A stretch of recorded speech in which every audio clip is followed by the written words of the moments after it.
गइल, हमार घरे सुन हो गइल।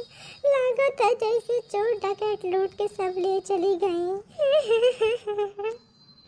जाना तू बहिनी, जब से पिता किए रहे बिटिया का कहूँ नीके नहीं लागत, न घरे में नीक लागत न बाहर में नीक लागत। सही कहत बा बहिनी, बेटिया का केहनो सहारा ना बा। खियावा पाला पोसा बड़ियार करा लिखावा पढ़ावा और एक दिन सबके रोवा के चले जाइहा।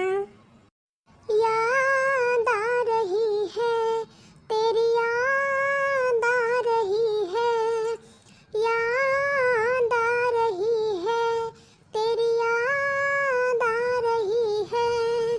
याद आने से तेरे जाने से जान जा रही है। बेटी तेरी याद आ रही है, बिटिया याद आ रही है। अरे मैं बिटिया हूँ बिटिया। अरे जीजी ना रोवा, चुप्पी मारे रहा। जब से बिटिया विदा कइले तब से बैठ के रोते हो। अरे सबका बिटिया एक दिन ससुरा जानी, अरे अकेले थोड़े गइल बा। अरे जीजी चुप्पे रहा, रोत रोत अखिए सुना देलू। अरे ललिका बहिनी, हमार बहिनी चले गई, हमके कुछ नीक नहीं के लागत। का जानी हमार बहिनी खाइन होइन कि नहीं, पता नहीं खाइनी आइनी कि ना अभी। ना रवा जीजी ना रवा, नहीं मुड़ उड़ पिराए लगी। हे चाची, चंपा यहाँ फोन लगा हुआ है कि नहीं, पता नहीं अभी खाई सोइस कि ना। हमार सखी चले गए ससुरा, हम यहीं रह गए नहीं, बहुत महात है होकर बहुत। अरे फोनवा लगवावा चंपावा के, अबे पता चल जाएगी खाई सोइस कि ना। अरे हाँ, ये तो हम भुलाई कल रहनी। कल तक ही नहीं मोबाइल निकाल तो पता करी तनी हाँ बहनी खाई बैठ कि ना अभी। अरे जीजी तो हमू तो ये कहे आयल रहनी, तनी फोनवा लगा के हाल चाल ले लिवल जा। अरे लगा दे कुकटाई फोनवा, जल्दी उठा। मम्मी फोन उठाए, मम्मी फोन उठाए, मम्मी फोन उठाए।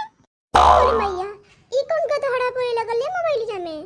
अरे चुप रहा जीजी, काला टून होवे काला टून। काला टून? ई काला टून का होत रे लड़की? हमो के ना पता जीजी। 13 52 76 72 73। मम्मी फोन उठाए, मम्मी फोन उठाए, मम्मी फोन उठाए, मम्मी फोन उठाए, मम्मी फोन उठाए। घंटिया जात बा कि ना? घंटिया तो जाते बा, बीचवा में सब कोई टोक देथू, है नहीं तो। हेलो हेलो हेलो कौन? हेलो। अरे मोरी मैया, ये तो चंपवा का दुल्हवा फोन उठाए रहे और पूछत रहे हेलो कौन। अरे बोलतू ना दखिना, हम बोल रहे हैं हम। जा दखिना हा, इतना सहूर नहीं खे। दा मोबाइल हम बतियाई। हाँ लिया जीजी लिया, और देखा हम कैसे बात करत हैं। हाँ हेलो हेलो हेलो। हेलो कौन? अरे हम बोल रहे हैं हम बोल रहे हैं हम। किससे बात करनी है? मेरी चंपा से, मेरी लाडो से, मेरी बिटिया से बात कराओ ना। अरे ये तो लागत बा हमर बुढ़िया है ये का। सही पकड़े बच्चा, हम तुम्हारी सासू माँ बोल रहे हैं, सासू माँ। थोड़ा चंपा से बात कराओ ना। अच्छा माँ जी, अभी चंपा से बात करवाता हूँ। अरे जा बड़की जीजी।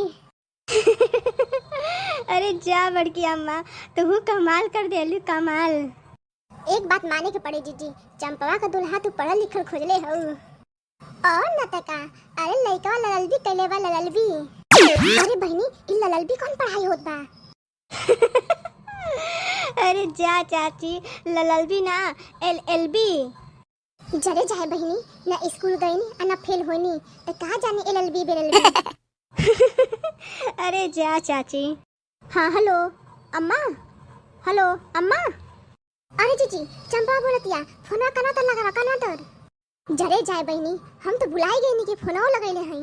अरे चंपा बिटिया, भले हऊ? हाँ माई, एकदम भले हई, तू भले में हऊ? का बताएं बेटिया, जब से तू गइलू तब से कुछ नीक नहीं के लागत। अच्छा बेटिया, ई बतावा कि खाबो खाए कि ना अभी? नाही माई खायन के। अरे जीजी, आवाजिया तनी हैंड फ्री कर दा, हैंड फ्री। आवाजिया हैंड फ्री कैले है देख नहीं, सुनात बना का तुमका। अरे जीजी, तो वॉल्यूम बढ़ा दा, वॉल्यूम आवाजिया सबका बड़ा नीक से सुनाई। नहीं घुघुटाओ, ले बढ़ा दिए बढ़ा दिए। अच्छा बहनी, ई बता के तो बुढ़िया ठीक बिया कि नहीं, कहीं घगरोस त ना मिल गइल बिया ना? नहीं माई, बूढ़ा बहुत ठीक है इनकी। और नंदी नंदी की तो अभी ना समझ पाई माई, अभी इन्हें मटकत रही लेकिन चल गई बाहर में। अरे अम्मा 2-4 दिन रह जाई तो जान जाए इन्हों को चाल ढाल कैसन बा। अच्छा बहनी, ये बता कि बुढ़िया खाई बब दे कि नहीं, खुदाई पूछी उछी कि ना? अरे नहीं अम्मा, जैसा ही आई वैसे ही बूढ़ी एक थरियत रसगुल्ला ला के दई, बैठ के खाई, एक लोटा पानी दई ओके पी। अरे मोरी माई, पहुँचते टूट पड़े चंपावा। अरे कहीं बुढ़िया देखी तो क्या कही? अरे बहनी तब तो तू रसगुल्ले खा के आघाई गए लोग। अरे नहीं अम्मा, उतनी से काम चली। अरे नहीं अम्मा, बूढ़ा लिया लहनी एक परत पनीर, 40 को पूरी, मजे का तनी चावल रहला, आप खैनी हम बैठ के आराम से की। और ऊपर से माई और बूढ़ा ना तो एक कटोरा दही, 3-4 रंग का सब्जी, दाल, पापड़, पनीर, अरे कुल लेके आए नहीं, अब आराम से बैठ के खैनी की। तब तक एक थैला लाई लेके आ गई। अरे जा बहनी, तब तो तू खाई ले रहलुआ तो खैले ही ना हो। अरे ना माई, भूख लगल दबा के खा लेनी है ओ के की। अरे मोरी मैया, मातारी के तो फेल कर देना बिटिया। बड़ा तकलीफ होता घुघुटाओ, और ना तो ऊपर चढ़ा लागत है सुने कताए। अरे जीजी तो कान रात हो तो बिटिया खाम नहीं खे।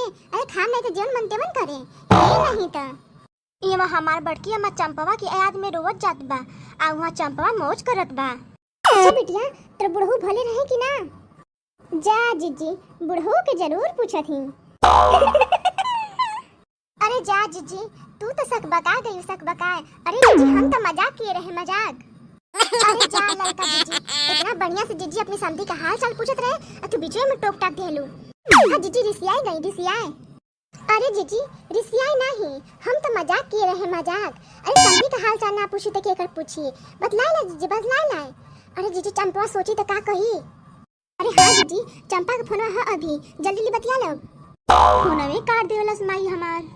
हां जीजी बोला, चंपा बोलत बिया। नहीं बहनी, फोनवा कटल ना बा, हवे फोनवा हवे। अरे जीजी पूछा बुढ़िया उड़िया कुछ कहत ना रहे ना चंपा के दहेज वेज इतना कुछ देहली दान दहेज, अगर कुछ कहले चंपा के तो अरे उनका झोटा नोच ले झोटा।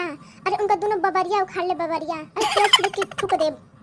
1 मीटर रसोई लेके और लटकाए दे बूढ़ा के, सारा दिन लटके रहिया, एक और करम छोड़ब ना उनके। है नहीं तो अभी का हमके जानते हैं बूढ़ा, है नहीं तो। अच्छा अरे अम्मा तू अब ना बकबू मुटको, ना बकबू।